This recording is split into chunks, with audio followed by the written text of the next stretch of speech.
Hey everybody, my name is Zach. I'm the head brewer here at Inner North Brewing Company in Brunswick. Woohoo! We're here to try out our September subscription pack.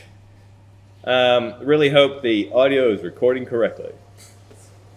We've got a pretty fun pack for you this month. We've got a bit of a left field entry. We got our hard lemonade that we brewed.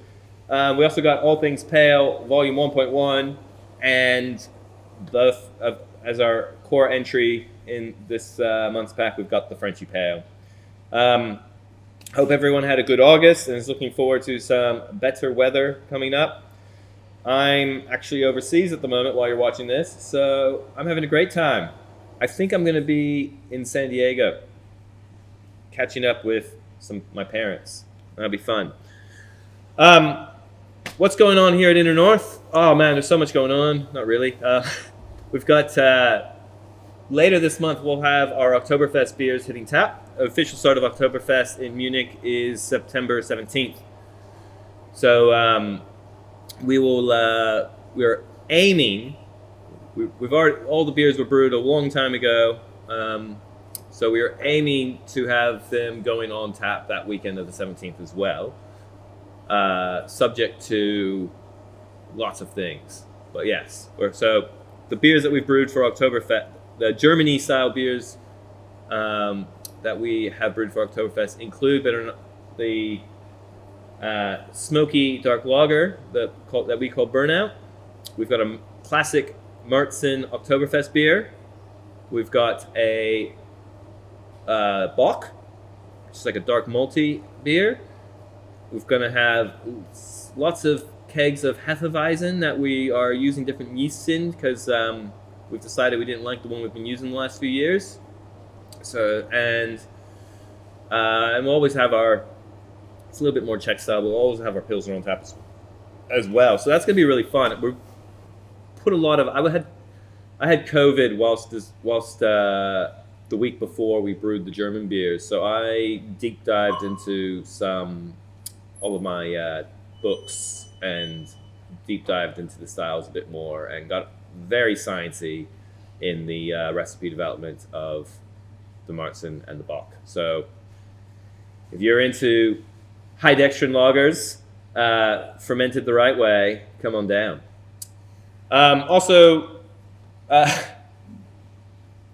I was just looking at the board that tells me what to talk about. It says birthday October. I don't know the last time we actually celebrated our birthday in October, so we'll see what happens if that happens. We'll let you know for the October pack. But yeah, without further ado, we'll talk more about some other beers coming up. But without further ado, let's get into this month's tasting pack. So hard lemonade, first up off the block. So we didn't just feel like brewing a hard lemonade. We sort of, as you guys know, one of our core beers is called When Life Gives You Lemongrass, indicating that when you get lemons, you make lemonade. When you get lemongrass, you make beer. But obviously, we got given lemons.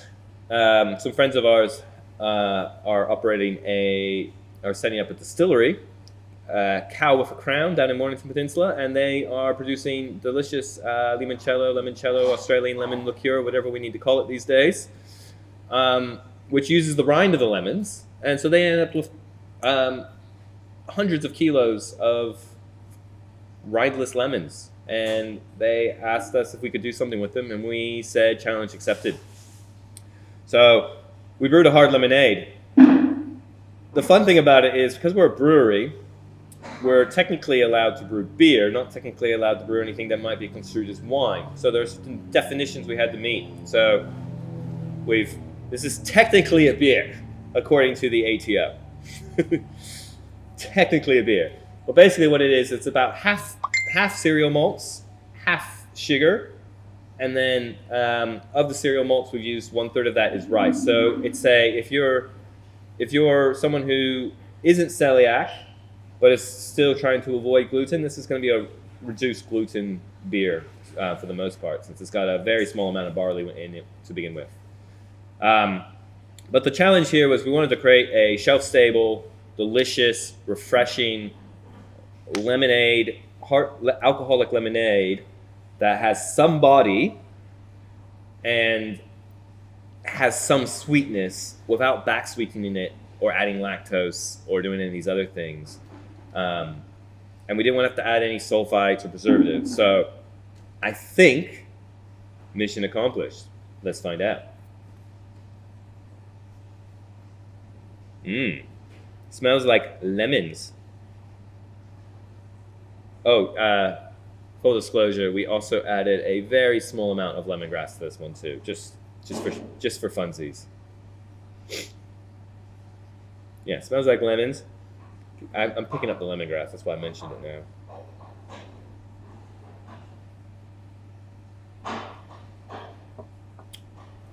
now. Yeah. Yeah, that's good. I think we ended up with about 4% lemon juice in the whole batch, without referring to my notes.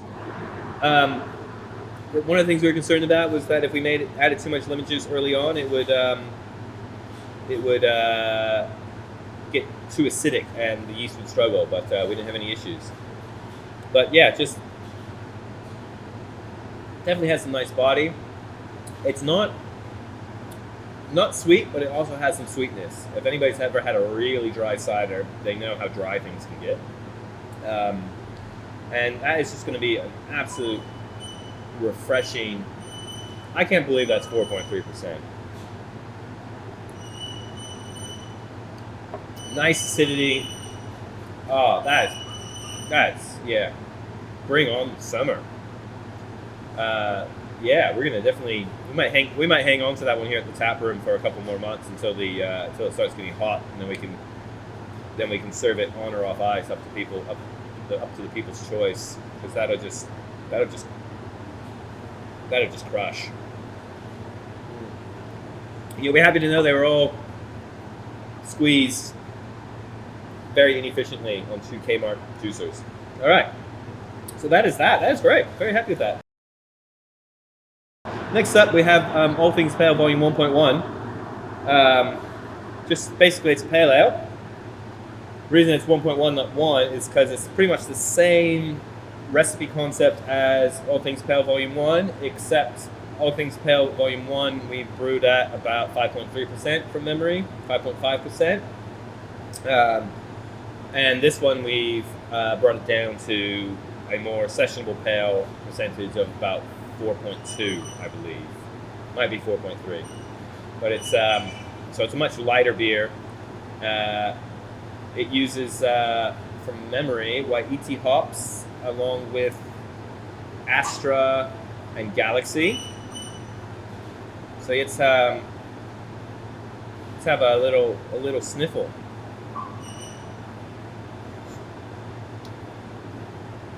Well, I can smell the Galaxy. Get that citrus, passion fruit. Have a taste.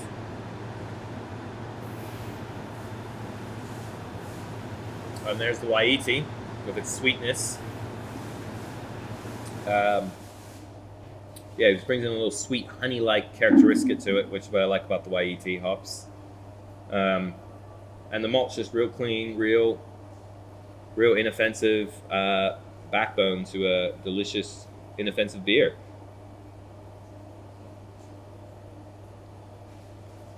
Balanced bitterness, not over the top fruity or anything. It's a little bit more of an old school pale ale, not one of these new fandangled things that are all fruit bomb and no bitterness. But yeah, just real crushable. That's great. That's real crushable.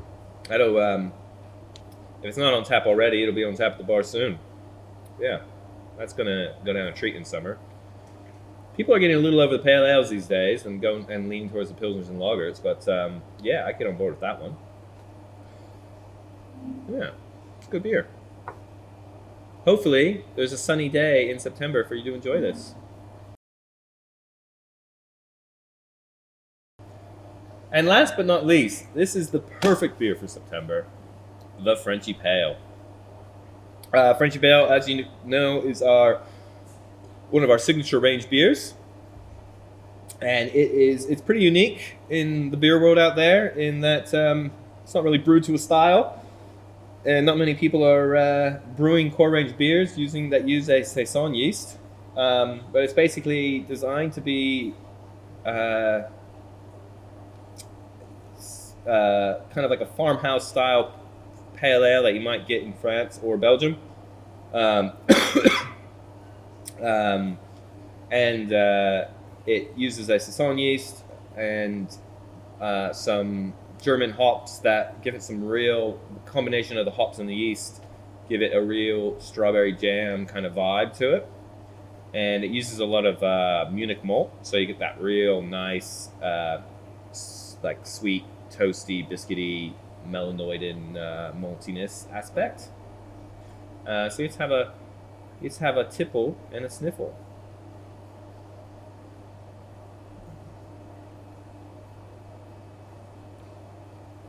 Mm. I like that. Smells like the yeast, to be honest. It smells good though. And that taste, it's still got strawberry jam on there. Definitely some strawberry vibes going on there. And it just all just melds together perfectly. In some respects, the original brew of this beer was a little bit of an accident because we ran out of one hop that we were planning to use and had ended up using a lot more of the German hop, and it just worked out beautifully. So happy accident. And yeah, Frenchy Pale, I don't know where it's ranking at the moment with all these beers that we're rotating in constantly, but I was really surprised to look at the stats one day a while ago and see that it was our going into winter, coming out of summer, it was at one point our number one selling beer over the bar. Yeah, a lot of loyal fans of the Frenchy Pale. It's also got a little bit of fancy vibe to it, so like it's a good one for if you're having like a nice dinner and having a few friends over, or you're going over to you don't want to going over to a friend's house and you want to normally bring a bottle of wine, but maybe it's a weeknight and you just want to have a beer instead, and something that's not going to get everyone drunk for a school night. And so it's a perfect for like a little dinner party kind of a vibe, kind of good table beer.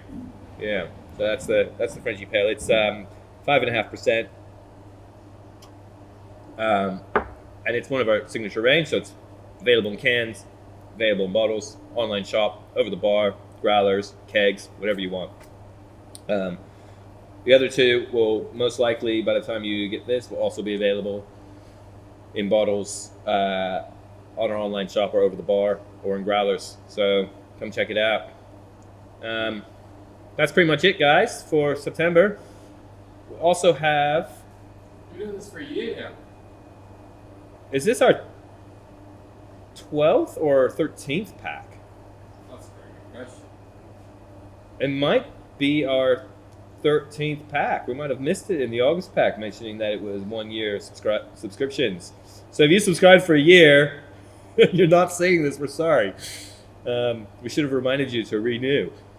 But yeah, thank you so much for being a subscriber and partaking in